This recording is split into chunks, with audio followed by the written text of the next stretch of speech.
দশরথের চার পুত্র রাম, ভরত, লক্ষ্মণ, শত্রুঘ্ন এরা কালক্রমে মহাগুণবান, পরাক্রমশালী, জ্ঞানবান হয়ে উঠল। প্রথম থেকেই আমরা দেখতে পাই যে রাম সর্বগুণের আধার হিসেবে নিজেকে প্রতিষ্ঠিত করছেন এবং সবার আদরের প্রিয় পুত্র হচ্ছেন রাম। লক্ষ্মণ ছোটবেলা থেকে রামের পদাঙ্ক অনুসরণ করতে ভালোবাসে। রাম যেখানে, লক্ষ্মণও সেখানে। যখন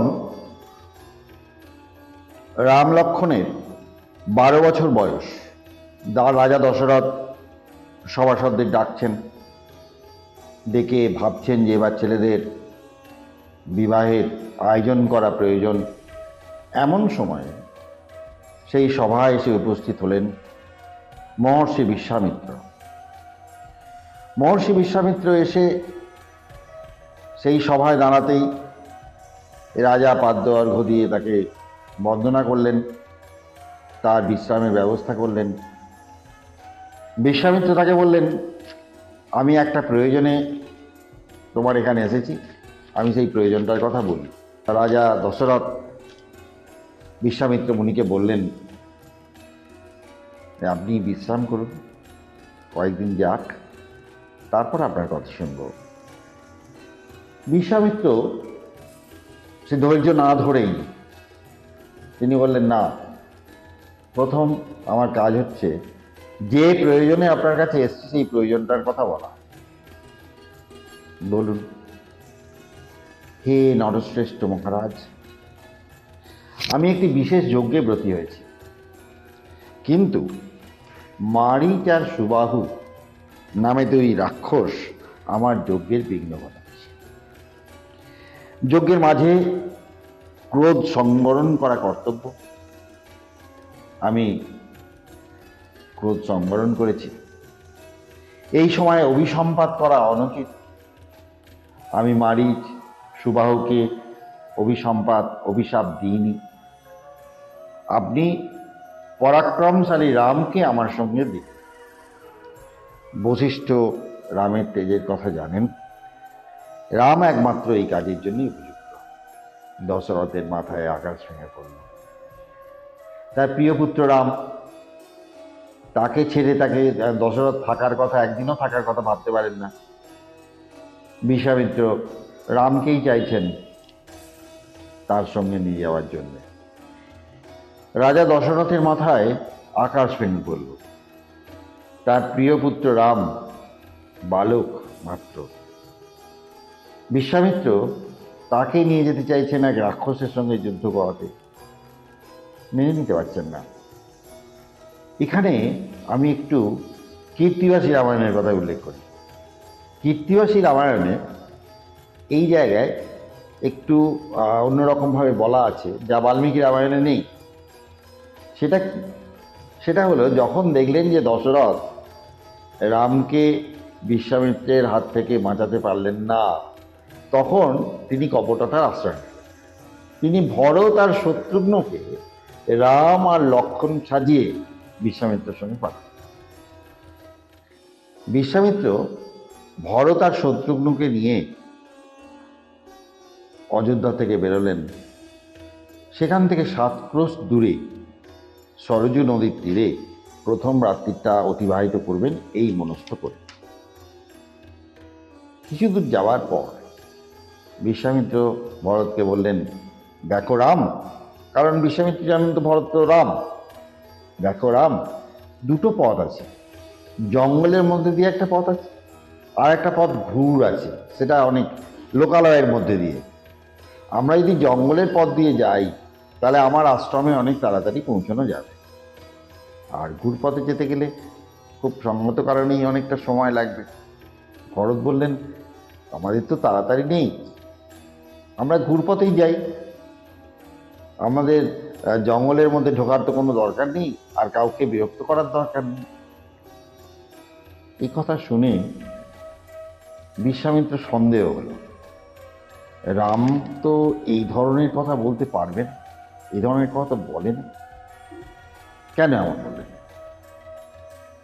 তখন যখন ভরতকে চেপে ধরতেই ভরত বলল, না আমি ভরত, ছোট তো ছেলে, 12 বছর বয়স, আমি তো রাম নই, আমাকে বাবা রাম সাজিয়ে পাঠিয়েছে। এবারে সত্যি সত্যি বিশ্বামিত্র ক্রোধে অন্ধ হয়ে ভরত শত্রুঘ্নকে সঙ্গে নিয়ে অযোধ্যায় ফিরে এলেন। অযোধ্যায় যখন ফিরে এলেন, দেখা গেল যে অযোধ্যায় ঢোকার সঙ্গে সঙ্গে সেখানকার ঘর বাড়ি সব জ্বলতে আরম্ভ করল। তার প্রধান আবেগ। অযোধ্যা রাজপ্রাসাদে এসে দশরথ যখন সব জানলেন, দশরথ তার কাছে ক্ষমা ভিক্ষা করলেন। তুমি আমার সঙ্গে কেন এত সততা করলে, কেন কপটতা করলে, আমার প্রতি তোমার বিশ্বাস নেই? তখন বশিষ্ঠ এসে বিশ্বামিত্রকে শান্ত করলেন এবং রাজাকে বললেন, আপনার কোনো চিন্তা নেই, বিশ্বামিত্র দিব্যাস্ত্র জানেন, তার কাছে দিব্যাস্ত্র আছে, এটা বলাই ভালো। তার কাছে থাকলে রাম অজেয় থাকবে। আপনি স্বচ্ছন্দে রামকে দিন নরসিংহার সাথে, আর রাম গেলেই লক্ষণ যাবে। রাম আর লক্ষণকে নিয়ে তারপর শান্ত হয়ে বিশ্বামিত্র সেই সরজ নদীর তীরে গিয়ে তার যে সেই রাত্রিটা অতিবাহিত করলেন। কীর্তিবাসী রামায়ণ এবং বাল্মীকি রামায়ণের মধ্যে এই যে তফাৎ, এই তফাৎগুলো আরও অন্যান্য যে সমস্ত ভার্সান আমরা পাই রামায়ণের, সেখানেও প্রস্ফুটিত হয়ে আছে। আমরা যদি সুযোগ পাই, আস্তে আস্তে আস্তে আস্তে সেই বিভিন্ন সময়ে বিভিন্ন এপিসোডে সেগুলোকে নতুন করে আপনাদের সামনে নিয়ে আসার চেষ্টা করব। রাম আর লক্ষণকে নিয়ে বিশ্বামিত্র রওনা দিলেন এবং পৌঁছলেন সরজ নদীর তীরে প্রায় সন্ধ্যা অভাব অবস্থায়। সেখানে রাত্রিবাস হল। বিশ্বামিত্রের পরামর্শ মতো সেই সন্ধ্যার সময় সরজ নদীতে আবাহন করে, আচমন করে বলা যায়, আচমন করে বলা আর অতি বলা, এই দুটো মন্ত্র বিশ্বামিত্র রামচন্দ্রকে দিলেন। এখানে শ্রোতার পাঠকের মনে প্রশ্ন জাগিয়ে দিয়েছে। কি প্রশ্ন? এটা কিন্তু রামায়ণে নেই, প্রশ্নটা সবার মনেই জাগতে পারে। সেটা কি? শুধুমাত্র রামকেই কি বলা আর অতি বলা মন্ত্র দুটো দিয়েছেন বিশ্বামিত্র? সঙ্গে তো লক্ষণও ছিল, তাকে কি এই মন্ত্রটা দেওয়া হয়নি? এই মন্ত্র বলে, পরিশ্রম করলে আপনি ক্লান্ত হবেন না, ক্ষুধা তৃষ্ণায় কাতর হবেন না। লক্ষণকেও তো সমান পরিশ্রম করতে হচ্ছে, ও তো ছোট। রামকে বলা এবং অতি বলা এই দুটো মন্ত্র দেওয়ার ফলে রামের কষ্টটা লাঘব হলো, রামের পথ শ্রম যেটা সেটাও কমে গেল। সেই রাত্রিতে সরজ নদীর তীরে তৃণশয্যায় রাম লক্ষণ অতিবাহিত করলেন। পরের দিন ভোরবেলা বিশ্বামিত্র তাদের সঙ্গে নিয়ে জঙ্গলের কাছে সে দাঁড়ালেন। সেই জঙ্গলেই ছিল তারকা রাক্ষসীর বাস। যে তারকা রাক্ষসী ওই জঙ্গলের প্রান্তদেশে যে সমস্ত তপবন ছিল সেখানকার মুনি ঋষিদের যজ্ঞ পণ্ড করত। তারকা রাক্ষসীর গর্জনে যখন জঙ্গল কম্পিতমান, সেই সময় রাম তার অস্ত্র দিয়ে তারকা রাক্ষসীকে বধ করলেন। তারকা রাক্ষসী বাণের আঘাতে ধরাশায়ী হল। বিশ্বামিত্র সন্তুষ্ট হয়ে রামকে দিব্যাস্ত্র প্রদান করার প্রতিশ্রুতি দিলেন। অবশেষে তারকা রাক্ষসীকে বধ করে রাম লক্ষণ বিশ্বামিত্রের আশ্রমে এসে পৌঁছলেন। সুন্দর পরিবেশে বিশ্বামিত্রের আশ্রমে আশ্রম বালকেরা তারা তপশ্চর্যা অভ্যাস করছে, তারা অধ্যয়ন করছে। তার মধ্যে দুটি বালক রাম এবং লক্ষ্মণ তারা এসে হাজির হলো। রাম লক্ষ্মণ বিশ্রামের পর বিশ্বামিত্রকে বললেন, আপনি আপনার যজ্ঞানুষ্ঠান শুরু করুন। তখন আশ্রম বালকেরা বলল যে আগামী 6 দিন এই যজ্ঞ চলবে।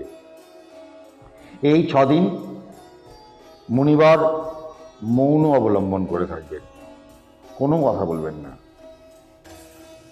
আর আপনাদের কাজ হলো যজ্ঞানুষ্ঠানে যাতে কোনো বিঘ্ন না ঘটে সেই জন্য পাহারা দেওয়া। রাত্রি দিন ওই দুটি বালক রাম আর লক্ষ্মণ তীর ধনুক নিয়ে পরপর রাত্রি জাগরণ করে পরপর 5 দিন কাটিয়ে দিলেন। 6ষ্ঠ দিনের দিন মারীচ আর সুবাহু এই দুজন রাক্ষস এলো সেই যজ্ঞভূমিতে। তাদের গর্জনে চারদিক কম্পিত হলো। রাম আর লক্ষ্মণ মারীচ আর সুবাহুর সাথে যুদ্ধ করল। সুবাহু নিহত হলো। মারীচ সেই বাণের আঘাতে দূর সমুদ্রে গিয়ে পড়ল। এখানে যে অতিশয়োক্তি কয়েক যোজন দূরে সমুদ্রে গিয়ে পড়ল। সুবাহু নিহত হলো। তারকা রাক্ষসী, এই যে বিভিন্ন রূপক, আমরা বিভিন্ন সময় এই রূপকগুলোকে বিশ্লেষণ করে তখনকার যে সামাজিক পরিস্থিতি সেই সামাজিক পরিস্থিতিটাকে বিচার বিশ্লেষণ করার চেষ্টা করব। রাম লক্ষ্মণ যজ্ঞের শেষে পরমানন্দে বিশ্বামিত্রের আশ্রমে কাল অতিবাহিত করল। পরদিন ভোরে অত্যন্ত শ্রদ্ধার সঙ্গে বিশ্বামিত্রকে প্রণাম করে বললেন, হে মুনিশ্রেষ্ঠ, আপনার কিঙ্করদ্বয় উপস্থিত, আদেশ করুন আমাদের এখন কি করণীয়।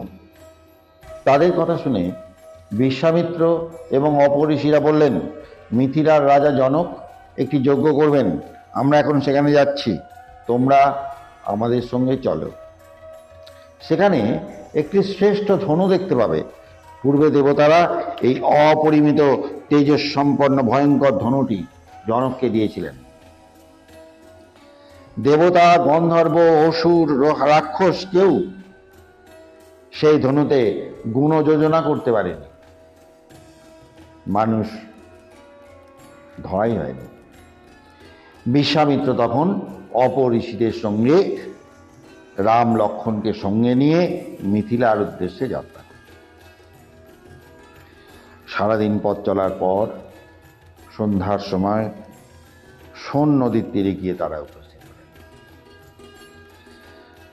সেই রাত্রি তারা সেখানে অতিবাহিত করে রামের প্রশ্নের উত্তরে বিশ্বামিত্র সেখানকার অতি প্রাচীন ইতিহাস বলে সকলকে আনন্দ দিলেন। পরদিন সোননদ অতিক্রম করে দ্বীপ্রহরে তারা গঙ্গার তীরে উপস্থিত হলেন। সেখানে স্নান আগ্নিক যজ্ঞ আদি করে তারা ভোজনাদি করলেন। রাম তখন বিশ্বামিত্রকে জিজ্ঞাসা করলেন যে গঙ্গা কিভাবে স্বর্গ মর্ত পাতাল অতিক্রম করে সমুদ্রে গিয়ে মিলিত হলেন, সে কাহিনী আমাদের বলুন। বিশ্বামিত্র বললেন, তুমি যে বংশে জন্মগ্রহণ করেছ সেই ইক্ষ্বাকু বংশে অতি প্রাচীনকালে সগর নামে এক মহাশক্তিশালী ধর্মপরায়ণ রাজা ছিলেন। তার 60,000 পুত্র ছিল। তিনি একবার অশ্বমেধ যজ্ঞের আয়োজন করলেন। দেবরাজ ইন্দ্র সেই যজ্ঞের অশ্বটিকে চুরি করে শ্রী ভগবানের অবতার কপিল মুনির আশ্রমে বেঁধে রাখলেন। সগর রাজা তখন 60,000 পুত্রদের আদেশ দিলেন, তোমরা পৃথিবীর সকল স্থান তন্ন তন্ন করে খুঁজে দেখো, না পেলে পৃথিবী খনন করে অনুসন্ধান করো, যজ্ঞের অশ্বটিকে পেতেই হবে। না পেলে পৃথিবী খনন কর। রাজপুত্রেরা পৃথিবীর সর্বত্র অনুসন্ধান করল, যজ্ঞের অশ্বটিকে পেল না। পৃথিবী খনন করতে করতে কপিল মুনির আশ্রমে গিয়ে অশ্বটিকে দেখতে পেল। রাজপুত্রেরা কপিল মুনিকেই অশ্বের অপহারক মনে করে তাকে মারতে গেল। অমিত প্রভাবশালী কপিল মুনি তখন ক্রুদ্ধ হয়ে সগর পুত্রদের ভস্ম করে দিলেন। এদিকে দেরি হচ্ছে দেখে সগর রাজা তার পৌত্র অংশুমানকে পাঠালেন। অংশুমান অনুসন্ধান করে জানলেন কপিল মুনির অভিশাপে সগর পুত্রগণ ভস্মীভূত হয়েছেন এবং গঙ্গার জল এনে সেই ভস্মরশ্মির ওপর সিঞ্চন করলে তারা স্বর্গলাভ করবে। অংশুমান সেই ধৃত ভস্মটিকে এনে পিতামহ সগর রাজাকে দিয়ে এই দুঃসংবাদ জানালেন। সগর রাজা যথাবিধি অশ্বমেধ যজ্ঞ সমাপ্ত করে গঙ্গাকে স্বর্গ থেকে আনার কথা ভাবতে লাগলেন, কিন্তু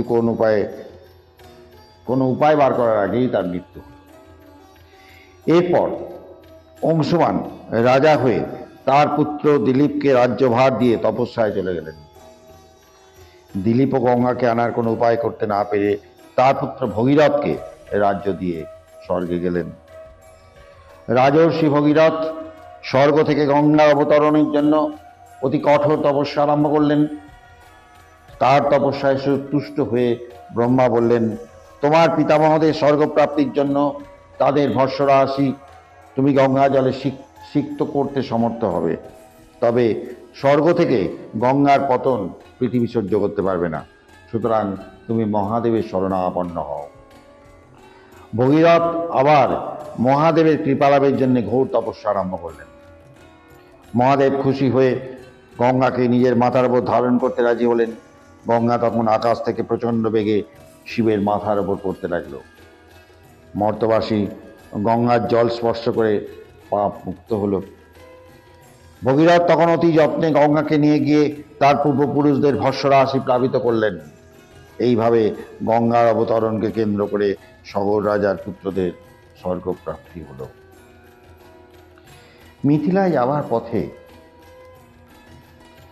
কোনো আশ্রম পেলে বিশ্বামিত্র অপরিষীদের সঙ্গে রাম লক্ষ্মণকে নিয়ে সেই আশ্রমে রাত্রিবাস করতে আরম্ভ করলেন। রাত্রিবাস করতেন, আরম্ভ করলেন বলাটা ভুল নয়, রাত্রি যাপন করতেন। সেখানে রাম লক্ষ্মণ এবং অন্যান্য ঋষিরা বিশ্বামিত্রকে ঘিরে বসতেন এবং অনেক রাত্রি পর্যন্ত বিশ্বামিত্রের কাছে তারা গল্প শুনতেন। বিভিন্ন পুরাণ কাহিনী বিশ্বামিত্র বলতেন, তারা একভাবে বসে তার কাহিনী শুনত। এইভাবে দেব সেনাপতি কার্তিকের জন্ম, সমুদ্র মন্থন, অমৃতের জন্য দেবাসুরের যুদ্ধ, অহল্যার শাপ বিমোচন প্রভৃতি বর্ণনা করে বিশ্বামিত্র সকলকে আনন্দ দিতেন। অবশেষে বহু জনপদ অতিক্রম করে তারা মিথিলায় গিয়ে উপস্থিত হলেন। মহর্ষি বিশ্বামিত্রের আগমন বার্তা শুনে রাজা জনক পুরোহিত শতানন্দের সঙ্গে অতি বিনীতভাবে পাদ্য অর্ঘ্য দিয়ে তাদের অভ্যর্থনা করলেন। জনক রাজা বিশ্বামিত্রকে বললেন, অশ্বিনী কুমারদ্বয়ের মতো সুন্দর এবং দেবতার মতো পরাক্রমশালী এই দুই কুমারের পরিচয় এবং এখানে আসার কারণ জানতে ইচ্ছা করি। বিশ্বামিত্র বললেন, এরা মহারাজ দশরথের পুত্র। আমার আশ্রমে কয়েকদিন থেকে এরা প্রচুর রাক্ষস বধ করেছে। এখন আপনার কাছে রক্ষিত শ্রেষ্ঠ ধনুর বিষয় জানার জন্য এখানে এসেছে। বিশ্বামিত্রের আগমনে জনক রাজার পুরোহিত শতানন্দ অত্যন্ত আনন্দিত হলেন এবং রাজার সামনেই রামকে বিশ্বামিত্রের পূর্ব কথা বলতে লাগলেন। হে রাম, এই মহর্ষি বিশ্বামিত্র তপস্যার প্রভাবে অতি দুর্লভ ব্রহ্মর্ষি পদ লাভ করেছেন। ইনি যখন তোমাদের রক্ষক, তখন বুঝতে পারলাম যে তোমাদের মতো ভাগ্যবান জগতে আর কেউ নেই। ইনি পূর্বে দীর্ঘকাল শত্রু দমনকারী, বিদ্বান এবং প্রজাদের হিতকারী রাজা ছিলেন। একদিন রাজা বিশ্বামিত্র বহু সৈন্য সামন্ত নিয়ে পৃথিবী ভ্রমণ করে মহর্ষি বশিষ্ঠের আশ্রমে গিয়ে উপস্থিত হলেন। বিশ্বামিত্র বশিষ্ঠের সঙ্গে কথা বলে অত্যন্ত আনন্দিত হলেন। বশিষ্ঠ তখন রাজা বিশ্বামিত্রকে বললেন, আপনি রাজা, শ্রেষ্ঠ অতিথি, আশ্রমে এসেছেন, সুতরাং আপনার ও সৈন্যদের যথোচিত আতিথ্য করতে আমার বাসনা ভীষণভাবে হয়েছে। বশিষ্ঠের কথা শুনে বিশ্বামিত্র বললেন, ভগবান, আপনার অতি সুমিষ্ট ব্যবহারেই যথেষ্ট অতিথি সৎকার হয়েছে। আপনার আশ্রম দেখে আমি মুগ্ধ হয়েছি। আশ্রমের ফল ফুল পাদ্য আজমনিয়ের দ্বারা আমি অনুগৃহীত হয়েছি। সুতরাং অনুমতি করুন, আমি এখন রওনা দিই। রাজা বিশ্বামিত্র এসব বললেও বশিষ্ঠ বারবার তাকে নিমন্ত্রণ গ্রহণ করতে অনুরোধ করলেন। বিশ্বামিত্র তখন সম্মত হয়ে বললেন, আপনার যা ইচ্ছা তাই হোক। বিশ্বামিত্রের সম্মতি পেয়ে বশিষ্ঠ তার কামধেনু সবলাকে বললেন, আমি সসৈন্য রাজা বিশ্বামিত্রের অতিথি সৎকার করতে চাই, তুমি উৎকৃষ্ট খাদ্য সামগ্রী দিয়ে আমাকে সাহায্য করো। বশিষ্ঠের আদেশে সবলা তখন যার যেমন অভিরুচি সেই রকম বহু প্রকার খাদ্যদ্রব্য সৃষ্টি করল। বশিষ্ঠ সেই সব উপাদেয় খাদ্য দিয়ে বিশ্বামিত্র এবং তার সৈন্যদের আপ্যায়িত করলেন। বিশ্বামিত্র তখন বশিষ্ঠকে অনুরোধ করে বললেন, 1,00,000 ধেনুর পরিবর্তে আমাকে এই সবলা ধেনুটি প্রদান করুন। বশিষ্ঠ বললেন, 1,00,000 ধেনু কি বলছেন? 100 কোটি ধেনুর পরিবর্তেও সবলাকে আমি দিতে পারবো না। সবলার দুধ ঘি প্রভৃতি দ্বারাই আশ্রমের যজ্ঞ আদি এবং আমাদের জীবনযাত্রা নির্বাহ হয়। এই ধেনুটি আমার সর্বস্ব, সুতরাং সবলাকে দেওয়া সম্ভব নয়। রাজা বিশ্বামিত্র যখন বুঝলেন বশিষ্ঠ কিছুতেই সবলাকে দেবেন না, তিনি বলপূর্বক সবলাকে নিয়ে চললেন। বশিষ্ঠ দুঃখ হয়ে সবলাকে বললেন, আমি তোমাকে ত্যাগ করিনি, এই প্রবল পরাক্রান্ত রাজা তোমাকে জোর করে নিয়ে যাচ্ছে। সবলা বললেন, আপনি ব্রাহ্মণ, ব্রহ্মতেজের কাছে ক্ষত্রিয় বল কিছুই নয়, সুতরাং আপনি আমাকে আদেশ করুন, আমি সৈন্য সৃষ্টি করে এই দুরাত্মার গর্ব চূর্ণ করব। সবলা তখন বশিষ্ঠের আদেশে অসংখ্য সৈন্য সৃষ্টি করে রাজা বিশ্বামিত্রের সমস্ত সৈন্য ধ্বংস করে ফেলল। এই দেখে বিশ্বামিত্রের 100 পুত্র অতি ক্রোধে অস্ত্রশস্ত্র নিয়ে বশিষ্ঠের দিকে ধেয়ে এলো। বশিষ্ঠ অহংকারের দ্বারা তাদের সকলকে দগ্ধ করলেন। মহাশক্তিধর বিশ্বামিত্র নিজের সমস্ত সৈন্য এবং 100 পুত্রের বিনাশ দেখে ভাবলেন, এখন কি করব? বিশ্বামিত্র মনস্থির করে মহাদেবকে প্রসন্ন করবার জন্য অতি উগ্র তপস্যা আরম্ভ করলেন। কিছুকাল পরে মহাদেব তুষ্ট হলেন, বিশ্বামিত্রকে বর প্রার্থনা করতে বললেন। বিশ্বামিত্র বর প্রার্থনা করে বললেন, আমাকে এই বর দিন যাতে সমস্ত দৈবী অস্ত্রশস্ত্র আমার অধিগত হয়। মহাদেব তথাস্তু বললেন। বিশ্বামিত্র এবার দৈবী অস্ত্রে বলীয়ান হয়ে উঠলেন এবং বশিষ্ঠের আশ্রম দগ্ধ করলেন। বশিষ্ঠ তখন ক্রুদ্ধ হয়ে বললেন, ওরে নির্বোধ, তুই এবার আমার তেজ দেখ। এই বলে তিনি ব্রহ্মদণ্ড তুলে ধরলেন। বিশ্বামিত্রের সমস্ত দৈবী অস্ত্র ব্রহ্মদণ্ডের দ্বারা প্রতিহত হল। ধিক ক্ষাত্রশক্তি, ব্রহ্মশক্তি শ্রেষ্ঠ, একটিমাত্র ব্রহ্মদণ্ডের দ্বারা আমার সমস্ত অস্ত্র প্রতিহত হলো। এইভাবে চিন্তা করে বিশ্বামিত্র ব্রাহ্মণত্ব লাভের আশায় আবার তপস্যা আরম্ভ করলেন। তপস্যার শেষে ব্রহ্মা বিশ্বামিত্রকে বললেন, তুমি এখন রাজর্ষি হলে। ব্রহ্মার কথায় বিশ্বামিত্র দুঃখিত হয়ে ভাবলেন, এত কঠোর তপস্যা করলাম, তবু দেবতারা আমাকে রাজর্ষি মাত্রই মনে করছেন। বুঝলাম, যতক্ষণ জিতেন্দ্রীয় হতে না পারছি ততক্ষণ ব্রহ্মর্ষি হওয়া সম্ভব নয়। বিশ্বামিত্র আরও কঠোর তপস্যা আরম্ভ করলেন। দেবতারা নানা প্রলোভন দেখিয়ে বিশ্বামিত্রকে তপস্যা থেকে ভ্রষ্ট করতে চেষ্টা করলেন, কিন্তু কিছুতেই বিশ্বামিত্রকে সংকল্পচ্যুত করা গেল না।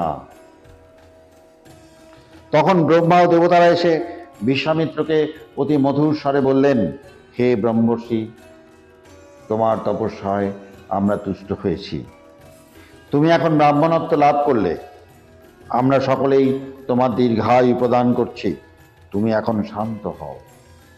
বশিষ্ঠ তখন বিশ্বামিত্রের সঙ্গে মিত্রতা করে বললেন, তুমি এখন ব্রহ্মর্ষি হয়েছ, ব্রাহ্মণত্ব লাভের সমস্ত গুণই তোমাতে অধিগত হবে। বিশ্বামিত্র ব্রহ্মর্ষি বশিষ্ঠের পূজা করে মনের আনন্দে পৃথিবী পর্যটন করতে লাগলেন। জনক রাজা তখন করজোরে বিশ্বামিত্রকে বললেন, হে মুনিশ্রেষ্ঠ, আপনার আগমনে আমরা ধন্য হলাম, আমরা অনুগৃহীত হলাম। তার উপরেই রাজকুমারদ্বয় রাম লক্ষ্মণকে নিয়ে আপনি স্বয়ং আমার যজ্ঞস্থলে এসেছেন। এখন সন্ধ্যা হয়েছে, আপনারা বিশ্রাম করুন, কাল আবার দেখা হবে। এই পর্যন্ত বলার পর রাম লক্ষ্মণ এবং অন্যান্য ঋষিদের সঙ্গে রাজা বিশ্বামিত্র জনক রাজার অতিথিশালায় আতিথ্য গ্রহণ করলেন এবং অপেক্ষা করতে লাগলেন। পরদিন প্রাতে তারা হরধনু প্রত্যক্ষ করবেন। আমরা আজ হরধনু প্রত্যক্ষ করার আগের রাত্রি আমি উপস্থিত হয়েছি। আজ এই পর্যন্ত। পরের দিন আমরা দেখব রাম লক্ষ্মণের হরধনু ভঙ্গ এবং সীতা ও তার বোনেদের বিবাহ প্রসঙ্গ। আমরা এইভাবে রামায়ণকে বিভিন্ন উপাখ্যানের মাধ্যমে এগিয়ে নিয়ে যাওয়ার চেষ্টা করব। আশা করব আপনারা আমাদের সঙ্গে থাকবেন। নমস্কার।